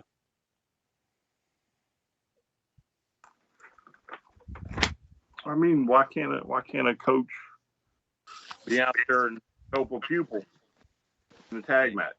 Coaches coach, students do their student thing. Yeah. You didn't really play sports, did you? What? You didn't really do sports, did you? I did a few. All as a kid. No, I mean, if Hayter's pants get any smaller, she'll be wearing a thong. So Is that a complaint? No. At least he's honest. No, it's not. Oh, now the Miz comes out with the corner wrench thing. Oh, now he's trying to make the ref believe that Dexter Lumis is under the ring. That's lame. Ugh. Oh, here comes the foreign object from the. Oh yeah, that's dumb. Okay. Closing out Rampage, Warjo and the Gates of Agony. I really, really liked this match. I like the Gates of Agony. If there's going to be a team that takes the titles off FTR, I think I said it when they wrestled the last time, it's got to be Gates of Agony. They've got such a big, big future.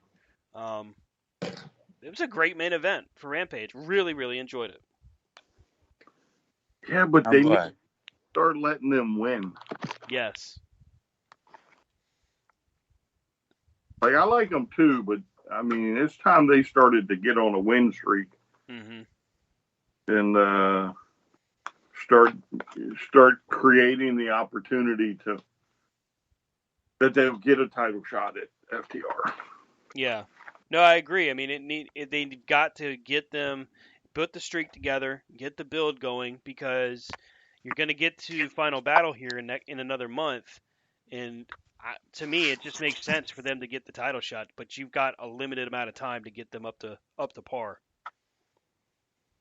Yeah. I mean, I like them too. I like that faction better than the Kingdom. Mm-hmm. So, but it would just be nice if they eked out a win every once in a while. I mean, maybe they do on Dark and Elevation. I don't know.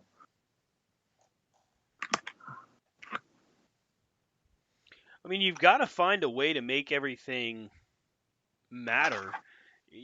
If they go through like they could do a mini eliminator tournament, to get them a title shot, or a tag team battle royal, even though I think those are the worst.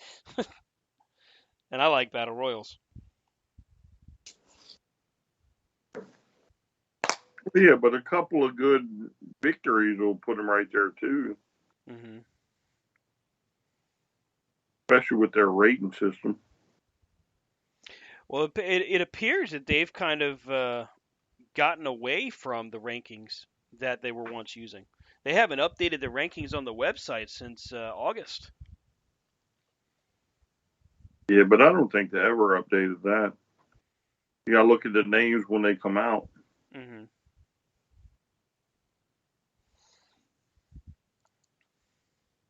Those are, I guess, normally they're not too crazy. I'll have to take a look at it the next Dynamite and see if they're changing it from the week prior, because if they are, then okay, they got me. I guess I figured it out. But if they don't, then why come up with it in the first place if you're not going to keep it up?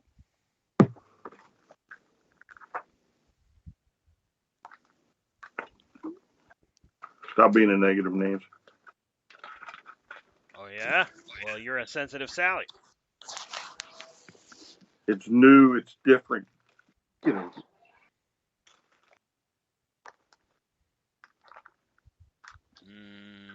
No, I don't wanna. You can't make me.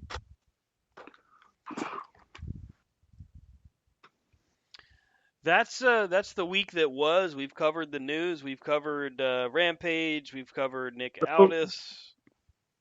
Did you want to talk about old Natty? Yes, I did.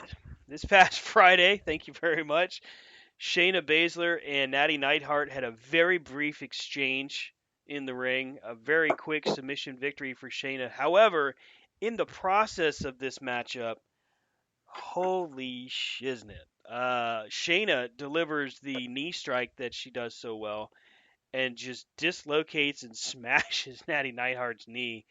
Then, not knee, nose. Then, while I was doing going to say, so, that wasn't her knee that was all busted up. then, while that's bleeding all over the place, puts her in that sleeper hold that she does, and blood is just everywhere.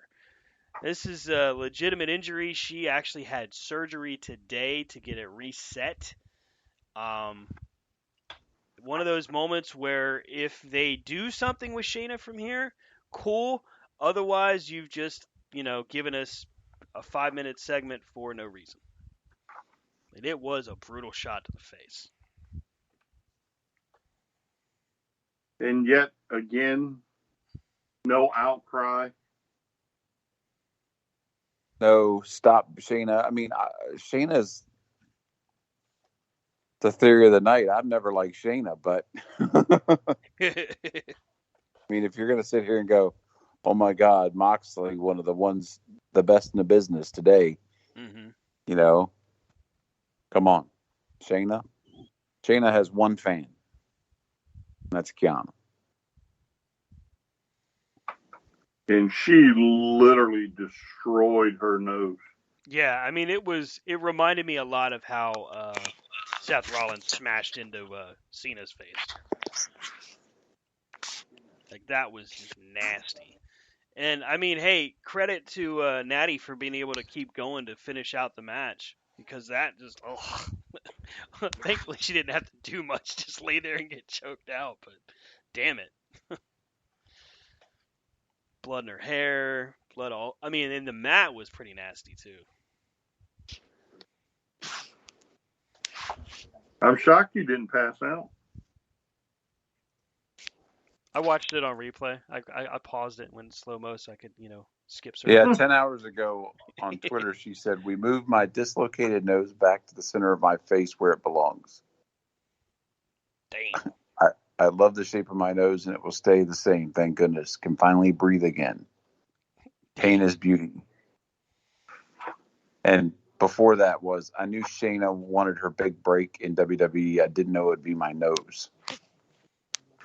Boo.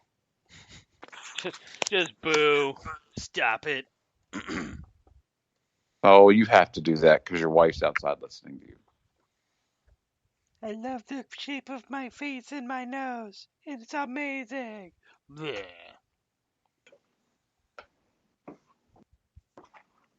No. Yeah, I mean, where's the outcry for Natty? Shayna's a dangerous worker. Is that what you're trying to say? I mean, She should be fired for injuring people. We did it for Nia. Shayna should be fired. Sent back to do it for Performance Nia. Center to You're learn right her on craft. That. We begged and pleaded. We said, hey, so and so's got to go. That's true.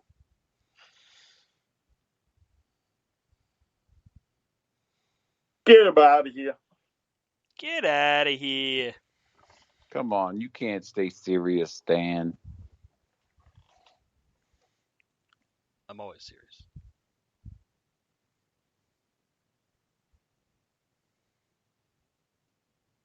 Oh, so my Owen Hart figure should be shipping. Nice. Now, which one did you get? Was it the King of Hearts one or the Stampede one? Like, which one did they send you? Should be the what's the off shot? The blue label. Oh, okay. AEW, the Luminaries. Nice. I think he's in the black. Oh, okay. That's the King of Hearts exclusive. Yeah. Very cool. That comes with the Stampede title, the North American title. Comes with a ring jacket. That's cool. Mm-hmm. Very nice. I finally found Thunder Rosa. So I picked up Thunder Rosa the other day, and it's official. Target in my neighborhood absolutely sucks because you have to sell one figure to replenish a different figure. So as soon as I bought Thunder Rosa, I go back a couple days later, and suddenly there's another Thunder Rosa out there. Well, I mean, they're stocked with Santana and Ortiz. So. Oh my God, every single time. 2 Santanas and 2 Ortizes in the same row. Yeah. I mean, something tells me like the region we're in, the person that's buying them must not know what they're doing. It's got to be something like that because they just don't seem to care. I haven't seen a new AEW figure in months. Yeah, the newest one I'd seen was the Sammy Guevara Target exclusive. Yeah, that's. And who showed you that one? You were Brian. It wasn't me. It was Brian. I haven't been in Target in probably 4 months. Well, I will take it back. I did get the CM Punk Walmart, the Adam Page, but other than that, I haven't seen anything. Last Adam Page I saw at Walmart was the one in him in like shirt and pants. Yeah, that's the Walmart exclusive.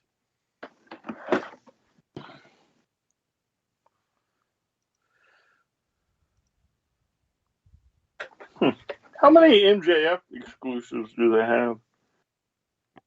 How many MJF exclusives? Well, yeah, the one at the numbered one. Chase. Yeah, there is. Let's see here. The first release of Unrivaled. No, second.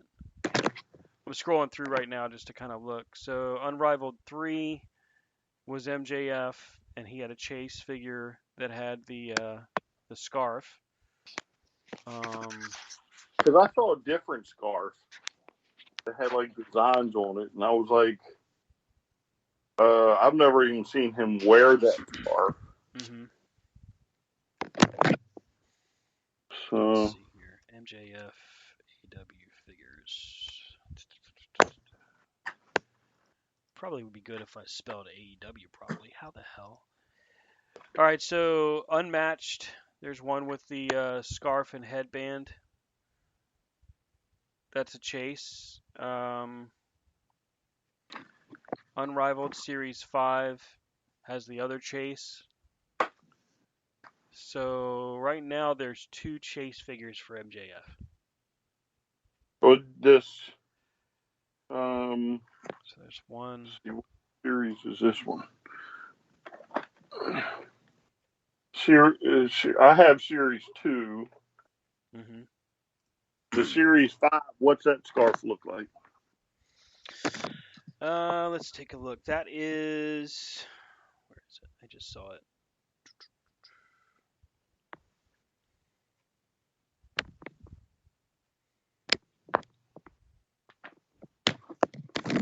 Okay, so this one has... It says mid scarf or something like that. It says MJF. I can't... I don't know. It's got something written on the scarf. The Chase from Series 2. And then this one is... Oh, so it was Series 2 that MJF was in for the Chase. This is not a Chase. One of 3,000 with a different scarf? Yeah, the one of 3,000 is Chase. That's Series 2. Wow, so there's 2 different Chases from Series 2. Damn. Okay. Huh. Then for Unmatched Series 2, there's one where he has a headband and a scarf. Yeah, so the Unmatched Series 2 is what I'm looking at now. Okay. That's one of 3,000.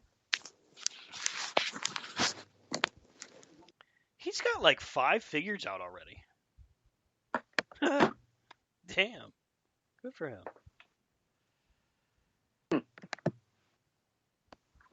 Interesting. Marvel Snap just started a new season. As a matter of fact, like it literally just dropped 2 minutes ago. Who's in this one? Black Panther. Black Panther. The theme is Wakanda forever.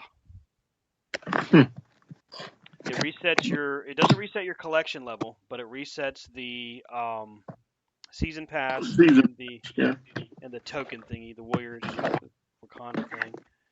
So there's a new Black Panther variant, a new Okoye variant, a new Nakia variant, 2 nameplates, one for Black Panther, and one for looks like Okoye. Pretty decent actually.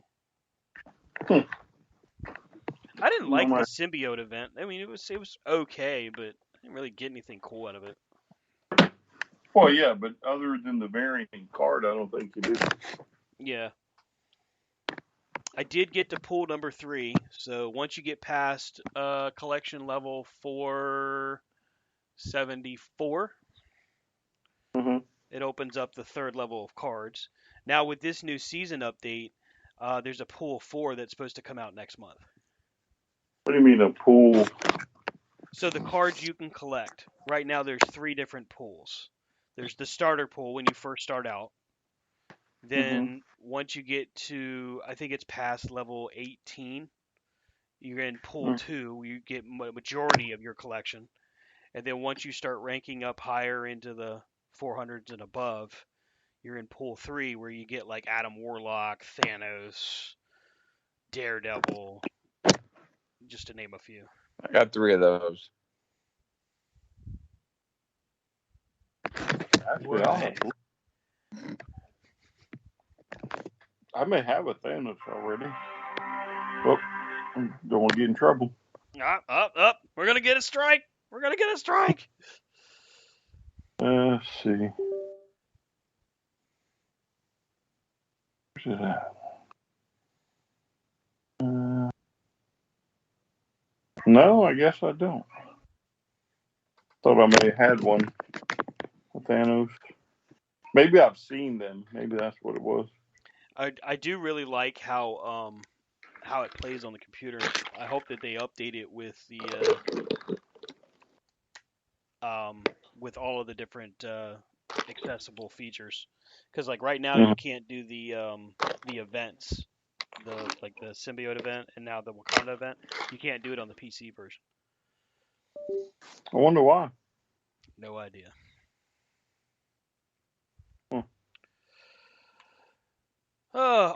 Before we go, I know we're up against it, but before we go, news broke shortly before we went on the air today that AEW's Fight Forever will be coming out day 1 on Xbox Game Pass. That, the more I think about it, I mean, I'm excited about it because if they don't do like a pre-order exclusive, then we just saved a crap ton of money on what could be a really amazing game, which is awesome. And Xbox Games Pass gets to a shit ton of people. So if you're looking to get a good wrestling game in the hands of a lot of people really fast, this is smart. Can't really argue with the logic behind it. I had questions before about whether or not it would hurt sales, but I don't know. The more I think about it, it makes sense. It's not going to hurt sales. Yeah. I mean, again, Game Pass for Xbox has been dropping day 1 games on Game Pass for some time. They drop all their first party games almost on Game Pass for free. I mean, you can still buy them, but they drop them for free on Game Pass. So, like next year, 2 of the biggest ones are coming to Game Pass for free. Redfall and Starfield. I do look forward to playing Starfield. The more and more gameplay I see of that looks cool. As does Diablo 4. I can't wait to play that. Oh, yeah, I can't wait for Diablo 4. They need to hurry up and drop that. Yep. Well, I think that's going to do it for us for the week. Catch up with us on the Twitter bot at C2C Radio Show. Catch up with Rob at Rob Hefner C2C. Catch up with Brian at Vlad Dragul C2C. And catch up with me at Stan Grove. Oh, no, you got to spell it. Yeah, okay. That's VLADDRAGOOL C2C. Haha. Remember, that's Vlad Dragul C2C. I had to do it Jeff Jarrett style.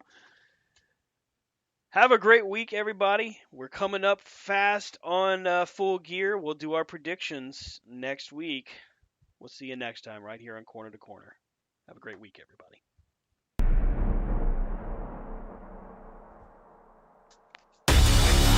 so glad you all got to spend time with me. It's your pleasure, I'm sure.